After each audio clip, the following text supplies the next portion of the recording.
प्यारे बच्चों, आज हिंदी कोर्स जो हिंदी आधार पाठ्यक्रम है उसके अंतर्गत हम एक पाठ पढ़ने वाले हैं। अब उस पाठ के बारे में जो हम जानकारी हासिल करेंगे पहले, और ये जो पाठ है, अध्याय है, ये आज की जो प्रासंगिक जीवन शैली है हमारी उस पर आधारित है। और हमें सबसे पहले हम इस पाठ पर आगे बढ़े इससे पहले हमें ये जानना आवश्यक है कि इस पाठ से संबंधित हम क्या क्या जानकारियां रखते हैं। तो आप अगली स्लाइड्स में से कुछ पिक्चर्स आपको दिखाई पड़ेंगी, उन पिक्चरों को ध्यानपूर्वक आप देखें और आप ये जानने की कोशिश करें कि हमारी जीवन शैली में इन पिक्चरों का क्या रोल है, क्या भूमिका है। ये आपको पिक्चर दिखाई पड़ रही है। अब आप बता सकते हैं कि ये पिक्चर, ये जो चित्र है, आज जिस चीज के बगैर व्यक्ति अपने आप को अपूर्ण मानता है, उसके स्मार्टफोन जिसके बारे में बात कर रहे हैं, और हम में से शायद ही कोई प्राणी ऐसा होगा जिन्होंने स्मार्टफोन नहीं खरीदा होगा, नहीं उपयोग किया होगा। ये आपको ऐसे दृश्य हैं जो अमूमन आपको हर जगह दिखाई पड़ जाते हैं। अमीर से अमीर और गरीब से गरीब व्यक्ति भी इसी प्रकार का दृश्य, इसी प्रकार के दृश्यों का प्रदर्शन करते हुए आपको दिखाई पड़ता है। ये आजकल की जीवन शैली का अभिन्न अंग है। क्या आपने ऐसी वस्तु कहीं देखी है? शॉपिंग मॉल और कस्टमर की सुविधा के लिए कितना आसान काम कर दिया है। इवन शॉपिंग तो शॉपिंग, इसमें जिनके नन्हे मुन्ने बच्चे हैं उसको भी इसमें बिठा लिया जाता है। आगे बढ़ो। ये देखिए कि हम लोग जो शॉपिंग करते हैं, अब इसमें आपको शॉपिंग करते हुए, शॉपिंग एक तनावपूर्ण कार्य होना चाहिए कि इसमें हेक्टिक होता है, परेशानी होती है, लेकिन यहाँ जो शॉपिंग की जा रही है उसमें आपको शानू क्या दिखाई दे रहा है कि कहीं दुख और दर्द दिखाई दे रहा है इनको? सब लोग खुश हैं, इवन छोटे छोटे बच्चे। जो भी हमने देखा है, तो ये चीजें किससे संबंधित है? आजकल के नहीं, हम मतलब ये पार्ट अगर बेसिकली देखा जाए, हमने जितनी भी पिक्चर देखी है किससे संबंधित है? बाजार जा रहे हैं और बाजार से क्या लेके आ रहे हैं? सामान लेके आ रहे हैं। तो मतलब ये सारी चीजें सामान से संबंधित हैं। हम क्या खरीद रहे हैं? आइटम परचेज कर रहे हैं। और आइटम कहाँ से खरीद रहे हैं? सामान बाजार से खरीद रहे हैं, चाहे वो मॉल हो, चाहे वो छोटी दुकान। बच्चों, ये जो बाजार का कॉन्सेप्ट है, ये बाजार का कॉन्सेप्ट ज्यादा पुराना नहीं है। अगर हम ये कहें कि सदियों पहले जब मानव सभ्यता की शुरुआत हुई थी, तो क्या ये बाजार थे? लोग अपनी आवश्यकताओं की पूर्ति करने के लिए क्या किया करते थे? अदला बदली किया करते थे। किसकी अदला बदली किया करते थे? सामानों की अदला बदली किया करते थे। और अगर आप देखा जाए, हम देखें कि जब ये मानव सभ्यता का विकास हुआ, तो मानव की आवश्यकताओं को पूरा करने के लिए, इस समाज की आवश्यकताओं को पूरा करने के लिए इस समाज को 4 वर्णों में बांटा गया।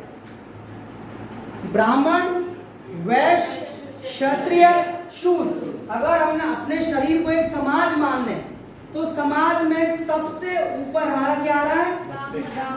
सिर आ रहा है। और ये जो श्रेणी अर्थात दिमाग का काम करने वाले, अनुष्ठान करने वाले, अध्ययन और अध्यापन का कार्य करने वाले, वो किसमें थे? ब्राह्मण। इसके बाद क्या आ रही है? हमारी भुजाएं। इसका मतलब भुजाएं किसका प्रतीक है? क्षत्रियों का। कि बाकी के 3 वर्ण हैं, उनकी हिफाजत करने का काम कौन करते थे? क्षत्रिय। इसके बाद आ गया हमारा पेट, अर्थात पेट की आवश्यकताओं को पूरा करना। किसका काम था? वैश्य का। व्यापार करना, लोगों के पेट को भरना, उनकी आवश्यकताओं की पूर्ति करना। और सबसे लास्ट में क्या आ रहे हैं? चरण, पैर आ रहे हैं।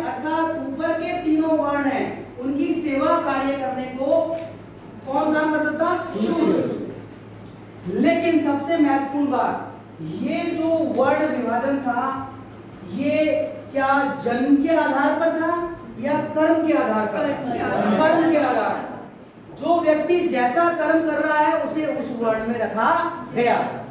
लेकिन यदि शूद्र का बेटा पढ़ लिख करके ज्ञानी बन जाता है तो वो क्या ब्राह्मण श्रेणी में उसको आने की, ब्राह्मण वर्ग वर्ण में उसको आने की अनुमति थी या नहीं थी? थी। लेकिन धीरे धीरे समाज विकसित हुआ और बाद में यही कर्म आधारित जो व्यवस्था थी ये किस में बदल गई? जन्म आधारित व्यवस्था में बदल गई। और इसी जन्म आधारित व्यवस्था ने सबसे खतरनाक जो समाज के लिए खतरनाक चीज है, खतरनाक जो स्थिति है, जाति, उसका रूप धारण कर लिया। आज आप देख लीजिए, जिसने अच्छे परिवार में जन्म लिया है, चांदी का चम्मच लेकर पैदा हुआ है, उसको सुविधाओं का भंडार है, वो उसको बिना प्रयास किए हुए वो बड़े शोरूम का मालिक बन जाता है। लेकिन जो गरीब परिवार में बेचारा वो गरीब ही रह जाता जब तक कि वो अपने पुरुषार्थ के सहारे, मेहनत के सहारे किसी अच्छे मुकाम को हासिल करे या ना। तो बाजार मूलतः बनाए गए मनुष्य की, समाज की मूलभूत आवश्यकताओं की पूर्ति के लिए। जो आवश्यकताएं हम पहले जो आइटम एक्सचेंज के द्वारा पूरा कर लिया करते थे, वस्तु विनिमय के माध्यम से पूरा कर लिया करते थे, लेकिन धीरे धीरे आवश्यकताएं बढ़ती चली गई तो उसको समाज को किसकी आवश्यकता महसूस हुई? बाजार। तो ये जो पाठ है ये बाजार दर्शन इसी पर बेस्ड है। और इस पाठ को अगर देखा जाए तो हमारा उद्देश्य है कि बाजार का जो वास्तविक उसका उद्देश्य है उससे हम परिचित हो सकें, क्योंकि अब आप 12वीं क्लास के विद्यार्थी हो, आगे जाकर के आपको समाज के आपको नागरिक बनना है।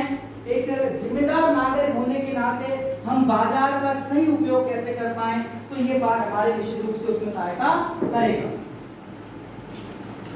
और देखा जाए तो इसमें ये पाठ केंद्रित है सभी किशोरों के लिए, एडोलसेंस अवस्था वाले जो वर्ग उनके लिए भी है, युवा वर्ग के लिए भी है।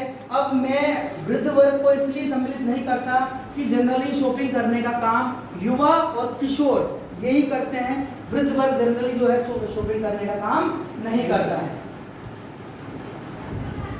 तो इसमें ये हम लोग देखेंगे डेमोन्स्ट्रेशन मेथड है, टेक्नोलॉजी का प्रयोग है, व्याख्यात्मक जो अंदाज है वो भी आपको दिखाई पड़ेगा।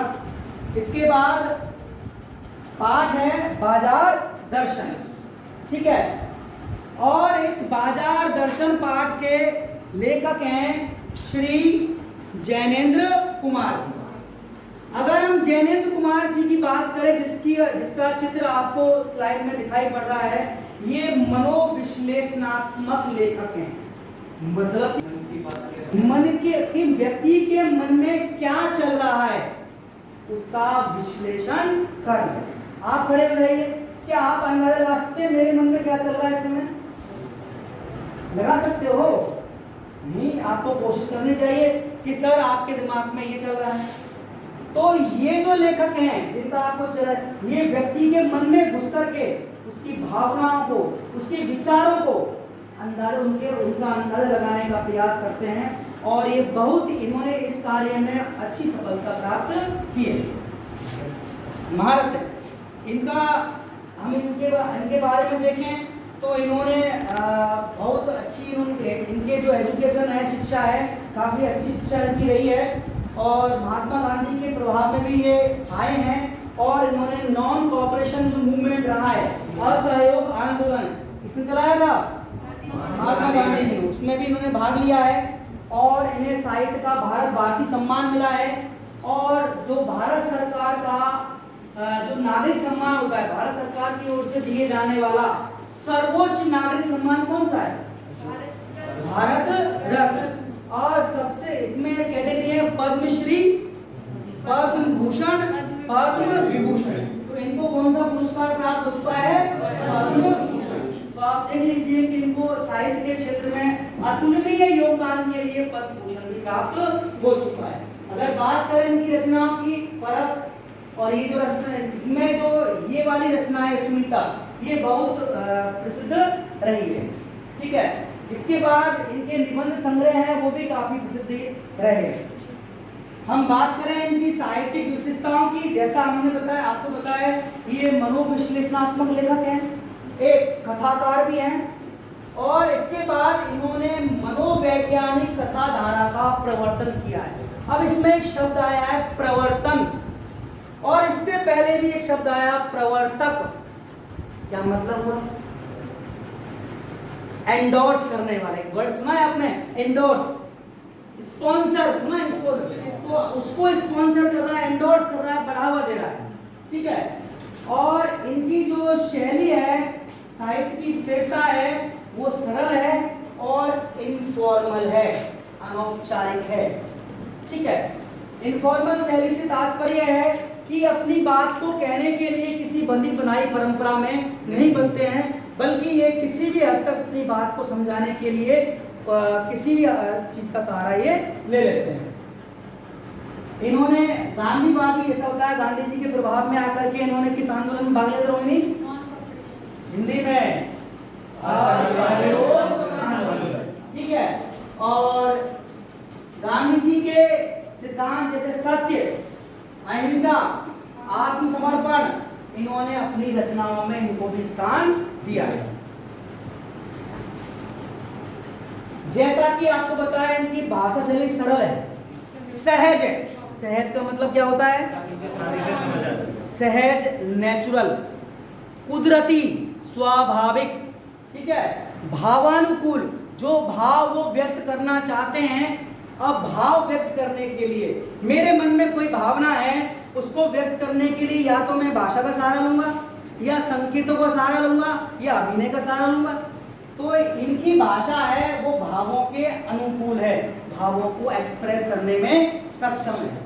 ठीक है, और इसमें कौन से शब्दों का प्रयोग किया गया है? तत्सम शब्द कौन से होते हैं? अनामिका आता है बेटा आपको? तत्सम शब्द कौन से होते हैं? नहीं आता। अच्छा, आपको आता है? किसे कहते हैं? संस्कृत से मिले हुए।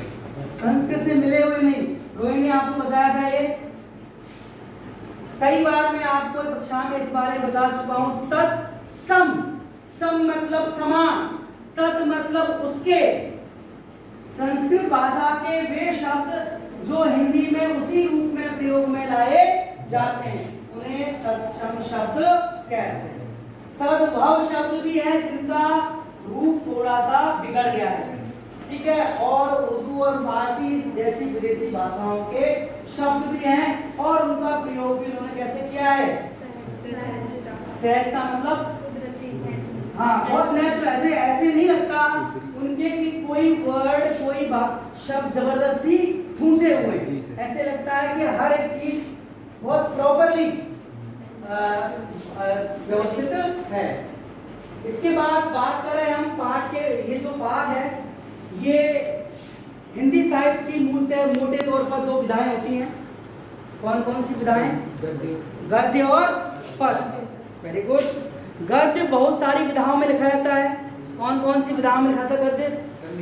निबंध, कहानी, उपन्यास, नाटक, पत्र, प्रतिवेदन, ठीक है, प्रेस विज्ञप्ति, कई तरीके से लिखा जाता है। तो ये जो प्रस्तुत अध्याय है, निबंध की विधा में लिखा गया है, और इसमें क्या चीज है? गहरी वैचारिकता, विचारों का बहुत ज्यादा इसमें है, और साहित्य का लालित्य। साहित्य में सुंदरता होती है और निबंध में वैचारिकता होती है। इन दोनों का कोऑर्डिनेशन है, सामंजस्य। ठीक है, और ये जो लेख है आज नहीं लिखा गया है, निबंध आज से कई दसों साल पहले लिखा गया है, लेकिन आज भी ये पाठ रेलेवेंट है, प्रासंगिक है, क्योंकि ये पाठ मूलतः बेस किस पर है? उपभोक्तावाद। तीन प्रकार के शब्द होते हैं: उपभोग, उपभोक्तावाद, और क्या नाम से, उत्पादन और उत्पादक। उपभोग क्या है? किसी भी वस्तु का हम यूज करें, उसको उपयोग में लाएं, वो क्या होता है? उपभोग करना। और जो उपभोग करता है उसे क्या कहते हैं? उपभोक्ता। उपभोक्ता कहते हैं। और ये जो थ्योरी है इसको क्या कहते हैं? उपभोक्तावाद। अर्थात हम आज बाजार में आने वाली हर एक चीज का इस्तेमाल करना चाहते नहीं चाहते? लड़कों वाली क्रीम अलग, लड़कियों वाली क्रीम अलग, लड़कों का साबुन अलग, लड़कियों का साबुन अलग। कहते हैं कई बार हम विज्ञापन देखते हैं और तुरंत फिसल जाते हैं उस चीज को लाने के लिए। फिर हमको लगता है अगर हमने ये चीज नहीं खरीदी तो हमारा जीवन व्यर्थ हो जाएगा। ठीक है बेटे।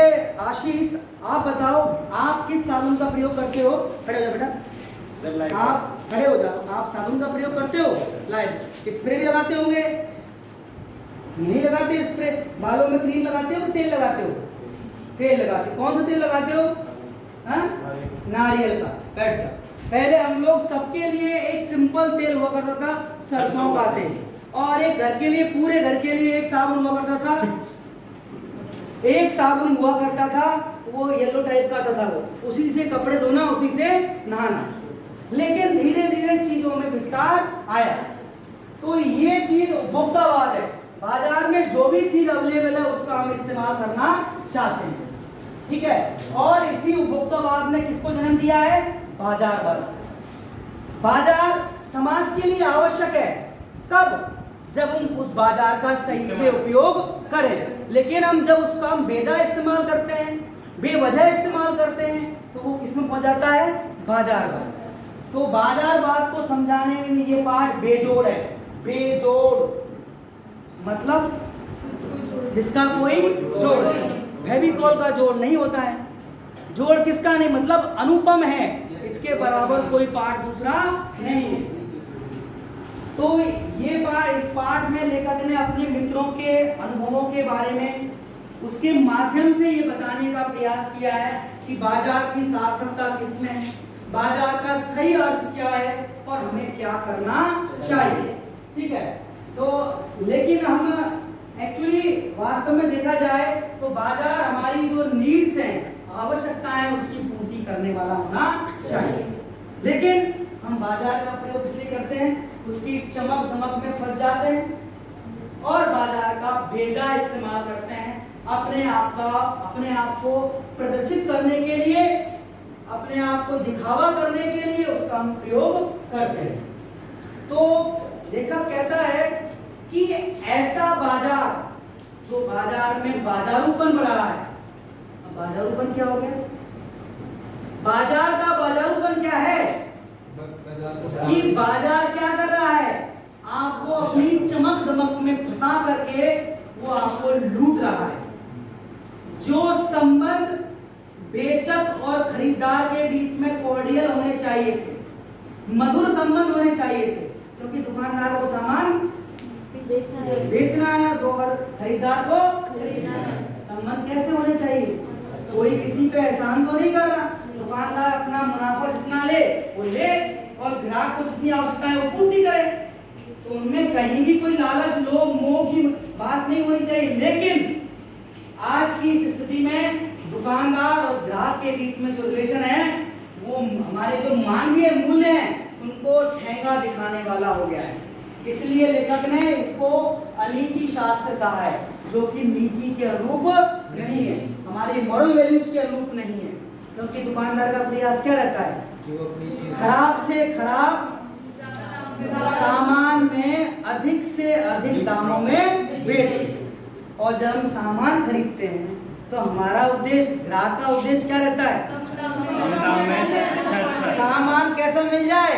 अच्छे से अच्छा। और दाम कितने देने पड़े? कम से कम। यही उद्देश्य रहता नहीं रहता हमारा। तो हर कोई लूटने के चक्कर में, दुकानदार भी आपको लूटने के चक्कर में, और ग्राहक की मर्जी चले तो एक मॉल में गया, कोई चीज जेब में रख करके निकाल लाया। कभी तो सीसीटीवी की आवश्यकता पड़ी नहीं, पहले सीसीटीवी आवश्यकता थी नहीं। ठीक है। तो हर कोई लूटने को तैयार बैठा है। इसी बात को लेखक, अब हम पाठ के अगर जिस्ट की बात करें तो लेखक एक अपने मित्र के सहारे से बताता है कि उनके मित्र सामान खरीदने के लिए जाते हैं सामान खरीदना है थोड़ा सा और लेकर क्या जाते हैं बहुत ज्यादा। अब जब उनसे पूछा जाता है कि आप तो कुछ ही खरीदने गए थे, तो वो सारा ठीकरा किस पे मर देते हैं? अपनी पत्नी। जैसे पत्नी को सब कुछ सामान अपनी आवश्यकताओं की पूर्ति के लिए चाहिए। घर में अगर पत्नी है तो क्या सिर्फ अगर एक्सेस में खरीदारी की गई है उसकी दोषी वही है? सभी की आवश्यकताओं की पूर्ति कर रही है, तो वो व्यक्ति अपने आप को दोष से बचाने के लिए किसकी ओट लेता है? ओट मतलब सहारा। अब लेखक का मानना है कि अगर किसी के पास पैसा ही नहीं है तो क्या वो बाजार में जा करके खरीद सकता है? कुछ भी नहीं खरीद सकता। तो जो खरीदारी है, बाजार का उपयोग है, वो निर्भर करता है व्यक्ति की मनी बैग पावर पर, जिसको हम बोलते हैं परचेजिंग पावर। अगर व्यक्ति के जेब में दम है तभी तो वो सामान खरीद पाएगा। तभी समय ये बदल रहा है। पहले कहते थे धन की कोई वैल्यू नहीं है। Money is not God, money is not everything. लेकिन आज के जमाने में money is not God but not less than God. मानते ही नहीं मानते लोग। अगर जेब में धन का राज है तभी वो धनराज है, अन्यथा कोई राज नहीं है उसका। तो अगर आपकी जेब में माल है, पैसा है, तो आपका वो पैसा आपको फिर चूंटी काटेगा। दुनिया को दिखाना है आपको मेरे पास पैसा है, तो क्या आप अपने बैंक का स्टेटमेंट फेसबुक के स्टेटस पे लगाओगे? व्हाट्सएप के स्टेटस पे लगाओगे? नहीं लगाओगे। तो आपको दिखाने के लिए कि मैं पैसे वाला हूं, क्या करोगे? महंगी गाड़ियां खरीदोगे और मकान बनवाओगे और टीवी लाओगे, बड़ा वाला लाओगे नहीं लाओगे, और फिर पड़ोसियों को नाश्ते में बुलाओगे। भाई जब दुनिया देखेगी नहीं मेरे पास क्या क्या चीज है, तब तक कैसे मालूम चलेगा कि मेरे पास ये है? तो ये जो मनी बैग पावर है, परचेजिंग पावर है, इसको शो ऑफ करने के लिए व्यक्ति मकान, कोठी ये सब बनवाता है। और ये पावर, पैसे, परचेजिंग पावर, तभी तो किसी ने कहा है कनक कनकते 100 गुनी मादकता अधिकार, ई खाए पौराए जग ई पाए पौराए। सुना है ये यमक अलंकार का उदाहरण था, आपने सुना होगा। यहाँ कनक से मतलब एक धतूरा था और एक कनक से मतलब सोना था। लेकिन आज के जमाने में देखा जाए, अगर हम दूसरे कनक का अर्थ सोने के और अर्थ को धन को ले लें, तो धन, धतूरे को तो आदमी खाने से पागल होता है, लेकिन धन को तो प्राप्त करने से आदमी पागल हो जाता है। तो ये धन की ही, धन जिसके पास जितना अधिक है उसकी परचेजिंग पावर उतनी ही ज्यादा है। क्योंकि पैसे की गर्मी बर्दाश्त नहीं होती। मौसम की गर्मी हम बर्दाश्त कर लेते हैं, पंखा चला करके, इन्वर्टर लगा करके, लेकिन पैसे की गर्मी बर्दाश्त नहीं होती। जिसके पास जितना ज़्यादा पैसा आता है उसको उतना ज़्यादा गुस्सा भी आता है, और वो तुरंत बोल पड़ता है भाई तेरी क्या हिम्मत, तेरी, होता है नहीं होता? तो ये पैसे की गर्मी दिखाने के लिए लोग क्या लेके आए? पहले मैंने आदमी स्मार्ट होते ये सुना था, लेकिन फोन भी स्मार्ट हो गए, और बाद में पता लगा टीवी भी स्मार्ट हो गई है। बस सब कुछ स्मार्ट हो गया है, इंसान स्मार्ट नहीं हो पाया। टीवी स्मार्ट हो गई, फोन स्मार्ट हो गए, इंसान स्मार्ट नहीं हो पाया। आगे हम अगर देखने का प्रयास करें तो लेखक कहता है कि बाजार में आकर्षण है, खिंचाव है, मैग्नेट लगा हुआ है, चुंबक, वो आपको अपनी ओर खींचता है। कैसे? सामने क्या टांगे हुए उन्होंने? डॉल्स पर तरह तरह की चीजें, और फिर साथ में एक बड़ा सा ऑफर, 3 खरीदिए 6 पाइए, 3 मुफ्त में। और बंदा मुफ्त के लिए, तो हम जियो की लाइन में कितने दिन लगे थे जब जियो ने सिम हमको फ्री दी थी, लगे थे नहीं लगे थे? रात भर डंडे खाए थे, फिर भी टके रहे, क्योंकि हम मुफ्त खो रहे पूरे।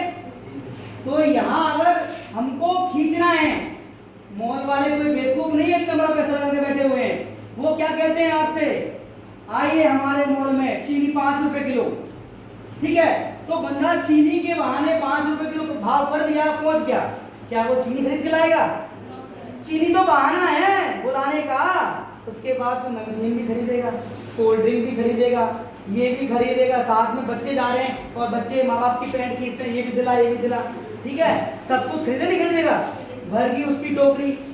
फायदा किसमें दिया उसने? सिर्फ चीनी में, और बाकी सब में उसने पूरा कर लिया, क्योंकि वो AC DC BC लगे हुए हैं, उसमें नौकर लगे हुए हैं, ये ड्रेस खर्च कहाँ से निकलेगा भाई साहब? ऊन तो भेड़ पे से आती है, इंसान में से थोड़ी ना आती है। सुना है किसी इंसान में से ऊन निकली हो? तो आखिर जहां कटना है, जिसको कटना है, चाहे खरबूजा छुरे पे गिर, चाहे छुरा खरबूजे के गिर, कटना खरबूजे को ही है। तो आप जो सामान निकलना है वो आपकी जेब से निकलना है, ठीक है। तो जिस प्रकार एक व्यक्ति किसी सुंदरी के रूप जाल में फंस जाता है, इसी प्रकार बाजार भी सुंदरी है और हम उसके रूप जाल में तुरंत फंस जाते हैं। और जैसे बाजार कह रहा हो आजा, बुला रहा है हमको और हम अच्छा आराम, ठीक है, और हम तुरंत पहुंचते चले जाते हैं। कभी जीन्स देखने, कभी टी-शर्ट देखने हैं और कभी कुछ और करने, है ना, हम पहुंच जाते हैं अल्टीमेटली। और जो हाई क्लास के बाजार होते हैं, ब्रांडेड शोरूम, वो बुलाते नहीं है, उनका आमंत्रण मुंह होता है, मतलब हम खुद जानते हैं बेटा जीन्स लेगा, हाँ लूंगा लेकिन पैपे की लूंगा, दूसरा बोलेगा मैं तो लेविस की लूंगा, चौथा बोलेगा, एक और आती थी पहले रैंगलर नाम से, अब तो गायब हो गई है रैंगलर, नहीं अब तो उतनी इमेज नहीं है, लेकिन ये ब्रांडेड आइटम जो होते हैं, अभी ये और भी शोरूम होते हैं जिनपे आप चले जाइए, एक मोजा भी 500 रुपए से कम नहीं मिलेगा, ठीक है, ऐसे मोजे के बाद बैंडेज से पाँव बांध लो, ठीक है। तो ये लोग क्या करते हैं, मतलब ये बुलाते नहीं है, हम अपने आप उनकी तरफ खींचे, जैसे ब्रांडेड रेस्टोरेंट होते हैं, वहाँ पे आपको आवाज देने की जरूरत नहीं पड़ती, कोई जितना छोटा होगा उतना बुलाएगा, 5 रुपए के दो, 5 रुपए के दो, 5 रुपए के दो, क्यों? उसको बेचना है। और जहां आपको 50 रुपए का एक मिलेगा वही आइटम, चुपचाप बैठा रहेगा, खाए तो आजा, खाए तो खाजा। मैं बताता हूँ आपको प्रेजेंटेशन का, वही शिकंजी आप घर की तो मम्मी के हाथों में नमक डाल दिया, मिर्ची डाल दिया, फिर उसमें क्या डाल दिया, चीनी, और वही शिकंजी आप ठेले पे पीते हो, आपने 10 का नोट दिया, बूंद कथीरा वाली, और वही शिकंजी आप पियो ब्लू स्टार में जाकर के 500 रुपये चुका दिए और आप आराम से बैठ करके, सर ये शिकंजी आपकी, एक उसमें स्ट्रॉ, ऊपर उसकी छतरी, और उसके 5 रुपए की चीज कितनोगे 500, और हम खुशी खुशी दे करके वापस आ जाते हैं। और इज्जत क्या मनाते हैं, ब्लू स्टार में क्या है, छोटा मोटा शोरूम था, पठानकोट क्लब में खाना खाया है आज, और हम जा करके वो आता है ना बोलता वाला कप, उसकी फोटो खिंचा लेंगे, चाहे पिए चाहे नहीं पिए, देखो प्रूफ, और किस पे चिपकाएंगे, स्टेटस पे, ठीक है। तो ये सब चीजें चलती है। अब इससे क्या हो रहा है, बाजार के इस रूप से, सपोज जो काम मैं कर रहा हूँ भाई साहब आप नहीं कर पा रहे, खड़े हो जाओ, आपके मन में कैसी भावना रहेगी, जलन होगी, जो चीज मेरे पास है वो तेरे पास नहीं है, आपके पास नहीं है, तो आपके मन में क्या इच्छा उत्पन्न होगी, मुझे भी मिले, मुझे भी चाहिए, होगी कि नहीं होगी। और जब समाज में हर एक प्राणी के मन में इस प्रकार की भावना उत्पन्न हो जाएगी कि जो पड़ोसी के पास है वो मुझको भी चाहिए, तो समाज का जो संतुलन है, जो सद्भावना है, वो बढ़ेगी कि नष्ट होगी, नष्ट होती जा रही है, हो रही है कि नहीं हो रही है। ये चोरी डकैती घटनाएं हो रही, क्यों हो रही है, इसलिए कि क्या कि उसके पड़ोसी के पास 44 इंच का टीवी है पर हमारे पास 4 इंच का भी नहीं है, लाओ, लाए कहां से, पैसा है नहीं है, चोरी करके लाओ, चोरी करके लाओ। हर कोई वाल्मीकि थोड़ी है जिसको ज्ञान हो जाए, यहाँ तो सभी कहते हैं एक ही उल्लू काफी है बर्बाद गुलिस्ता करने को, हर शाख पे उल्लू बैठा है, अंजामी गुलिस्ता क्या होगा, यहाँ तो हर कोई तैयार बैठा हुआ है। हम लोग ब्लाइंड फॉलोअर्स हैं और ब्लाइंड फॉलो करते करते उस सभ्यता को फॉलो किए जा रहे हैं जिसके आगे बड़ी गहरी खाई है, और हम अंधाधुंध आंखें नीच करके फॉलो करते जा रहे हैं। किसी ना किसी दिन ये सभ्यता आकर कहाँ गिरेगी? उस खाई में जाकर गिरेगी। ठीक है, तो ये तृष्णा को जन्म दे रही है, लालसा को जन्म दे रही है, जलन पैदा कर रही है एक दूसरे के प्रति। पड़ोसियों के बीच में संबंध सौहार्द होने चाहिए, लेकिन यहाँ संबंध कैसे हैं? यहाँ सामने तो अच्छा क्या हाल है, सब्जी क्या बनाई, और बाद में अच्छा पनीर बनाया था, इनके पास पनीर के पैसे कहाँ से आए? दिमाग में ये आता है नहीं आता? इनके पास तो पानी पीने के पैसे नहीं थे, पनीर के पैसे कहाँ से आए? ठीक है, तो लेखक का दूसरा मित्र था, वो गया बहुत कुछ लेने के लिए और लेके कुछ भी नहीं आया। उसने पूछा भाई तूने ऐसा क्यों किया? कि मार्केट में बहुत कुछ लेने वाला था, अब एक को लेना मतलब दूसरे को छोड़ना, और मैं दूसरे को नाराज कैसे करूं? तो मैं कुछ भी नहीं खरीद पाया। अब उसने दो कंडीशन दिखाई, एक गया कम सामान के लिए, उठा लाया बहुत सारा, एक गया ज्यादा के लिए, लेके कुछ भी नहीं आया। अब वो कंफ्यूजन की स्थिति उसके सामने उत्पन्न हो जा रही है कि जब यदि आपको अपनी चाह का पता नहीं, चाह मतलब जो चीज हमें इच्छा, जब चाह का पता नहीं, आपको पता नहीं है कि मेरे को कोल्ड ड्रिंक खरीदनी है कि टूथपेस्ट, तो आपको तो यूं भराओगे आप क्या करोगे? जो पसंद आए उठा लिया आपने, और फिर ये उठाने को बोले कि मैं क्या, उसको उठाना पड़ेगा फिर। तो ये हालत बन जाती है आपकी। ठीक है, जैसे ड्रम होता है, ड्रम यहाँ से बज रहा है, यहाँ से बज रहा है, यहाँ से बज रहा है, सब जगह से बन जाता है इंसान। फिर उसको फिर शैम्पू ही पसंद आएगा, ये पसंद, फिर अल्टीमेटली वो चुनाव नहीं कर पाया, क्योंकि बाजार किसका चालू है? रूप, और आपको टैग लगे हुए मिलेंगे, आपको 10% ऑफ, ठीक है, 25% एक्स्ट्रा, इस तरह की चीजें और मिलेंगी। तो वो आपको जो आपका एक तो करेला, वो भी नीम चढ़ा, एक तो खाज हो रही है आपको, और खाज में क्या हो जाए, कोड़ का रोग हो जाए, तो आदमी खुजाते खुजाते खून निकाल लेगा, फिर अल्टीमेटली ऐसा ही होगा। बेटा आगे वाली स्लाइड देना। तो ये कंडीशन आपकी आगे चलती रहती है। अब हम चीजें खरीद लाए बाजार से, ऑफर के चक्कर में, आराम के चक्कर में। सबसे पहले खरीद के लाए हम ऐसा तकिया, मार्केट में अवेलेबल था जिसको लगाने से आदमी को चैन की नींद आती है।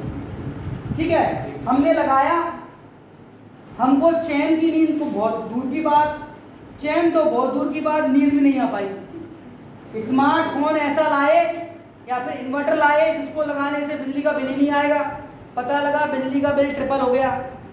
ठीक है, हम कुछ और लेके आए कि हमको आराम मिलेगा, कुर्सी लेके आए, शाम को लॉन में बैठेंगे और आराम से उस पर झूलेंगे, पता लगा कि कुर्सी में एक बार झूले पीछे गिर गए हम और हड्डी टूट गई। तो हम जो चीजें लाते हैं, लाते क्यों हैं? शरीर को आराम पहुंचाने। बाद में पता लगता है ये चीजें आराम नहीं कर रही हैं, बल्कि आपके आराम को हराम कर रही हैं, उसमें व्यवधान डाल रही हैं। ठीक है, वो तो ये चीजें क्या कर रही हैं? आपकी आराम में खलल डाल रही है। लेकिन इन चीजों के खरीदने से आपने क्या किया? अपने ईगो को, अपने अभिमान को, अपनी झूठी शान को सेटिस्फाई किया कि हाँ मेरे पास होम थिएटर है, और होम थिएटर होने के बावजूद भी मैं ऐसा प्राणी हूं जो पीवीआर में फिल्म देखने जाता हूं। क्यों जाता है? ऐसा है, पैसा किस लिए काम आएगा? पैसा अगर मैं खर्च नहीं करूंगा तो मेरे बच्चे ऐसे उड़ा देंगे, तो ना मैं ही खर्च कर लूं, जितना खर्च कर लूंगा उतना अच्छा रहेगा नहीं रहेगा? आशीष मेरे पास कितना पैसा है बेटा? तो बाजार कब आपको कृतार्थ करेगा? जब आपके मन में क्या होगा? एक तो मन को खाली ना रखो। मन को खाली रखना मतलब मन में निरुद्देश्य हो जाना। मन, आप जब भी बाजार जाओ, जब भी कैंडी उठाओ, गाड़ी उठाओ, तो आपके मन में एक फिक्स टारगेट होना चाहिए कि मुझे ये खरीदना है, इसके अलावा जो भी मिले, जिस भी रेट में मिले, मुझे उससे कोई मतलब नहीं। दूसरी बात है, मन में लक्ष्य होना चाहिए, तो आपको बाजार क्या देगा? आनंद देगा, और वो आपसे कृतार्थ होगा, वो आपका एहसान मानेगा कि कम से कम एक तो असली ग्राहक आया। क्योंकि बाजार का उद्देश्य है ग्राहक की आवश्यकताओं की पूर्ति करना। और ग्राहक का कर्तव्य है अपनी आवश्यकताओं की पूर्ति बाजार से करना। लेकिन बाजार का मुख्य उद्देश्य है आवश्यकता के समय काम आना। मन बंद नहीं रहना चाहिए, क्योंकि मन बंद होने का मतलब है मन में वैक्यूम उत्पन्न हो जाना, मन शून्य हो जाना। मन शून्य हो सकता है इंसान का? हो सकता है? क्यों नहीं हो सकता? अरे हो सकता है कि नहीं हो सकता? मन शून्य हो जाना, जीरो, मन में कुछ भी नहीं हो जाना। ऐसा काम तो कौन करते हैं? ऋषि मुनि करते हैं, ऋषि मुनि करते हैं। भैया परमात्मा कर सकता है, तो हम परमात्मा थोड़े हैं, हम तो इंसान हैं। पर इंसान कैसा है? इंसान में कमियां हैं कि नहीं है? अगर कमी नहीं होता तो वो क्या बन जाता? भगवान। जो गलती करे उसे क्या कहते हैं? और जो गलती ना करे उसे क्या कहते हैं? अब आगे नहीं बोलूंगा, अगले बार। तो शून्य होने का अधिकार सिर्फ किसका है? परमात्मा। और क्योंकि परमात्मा कैसा है? पूर्ण है, कंप्लीट है। और लेकिन हम कैसे हैं? अपूर्ण हैं। अब बेटे देखो, अगर मनुष्य अपनी अपूर्णता को स्वीकार करेगा तभी तो मनुष्य बन पाएगा, और हम अपूर्ण हैं इसलिए मनुष्य। इसलिए हमें मन की बात क्या करनी चाहिए? सुननी चाहिए। लेकिन क्या नहीं करना चाहिए? मन के घोड़े को बेलगाम नहीं होने देना चाहिए।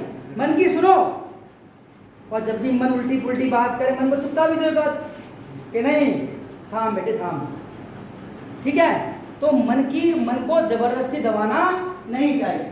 यहाँ बात कर रहे हैं, लेखक उदाहरण देता है एक मुनि का, एक भगत जी का उदाहरण देता है, जो क्या बेचते हैं? चूरण। और चूरण में कितना आना कमाते हैं? सिर्फ वो 6 आना कमाते हैं। और 6 आने से ज्यादा, 6 आने कमाए, इसके बाद जो बचा हुआ चूरण है उसको क्या कर देते हैं?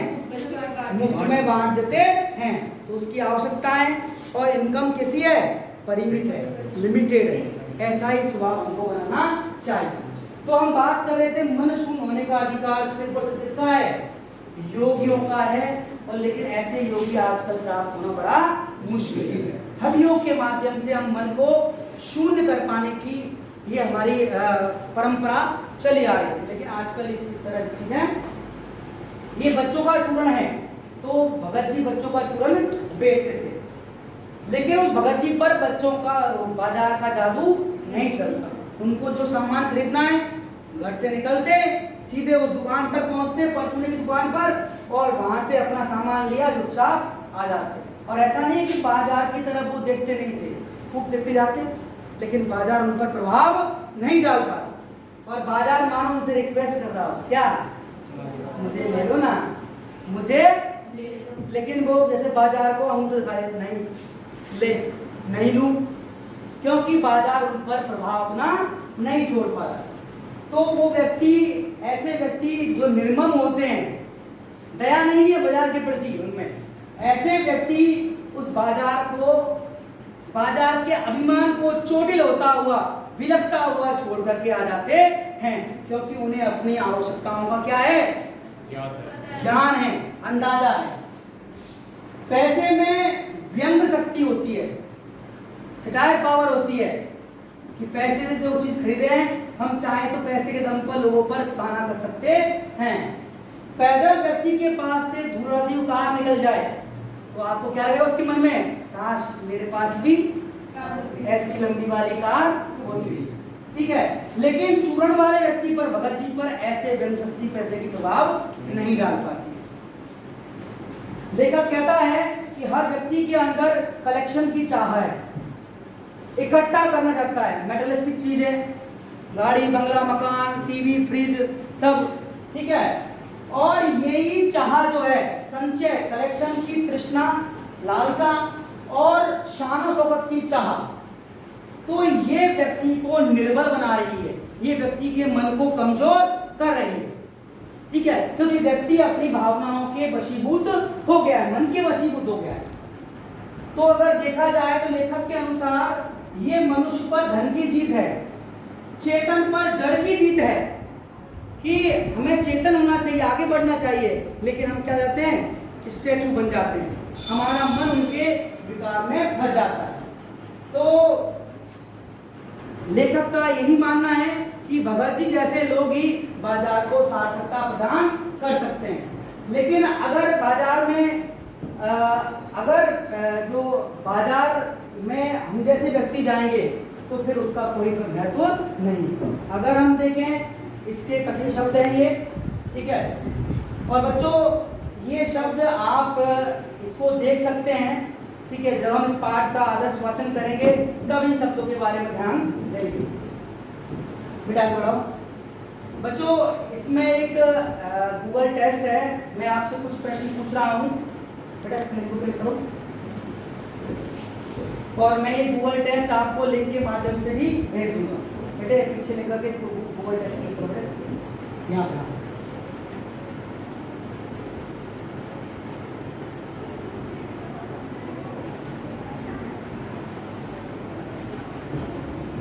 अच्छा हो गया।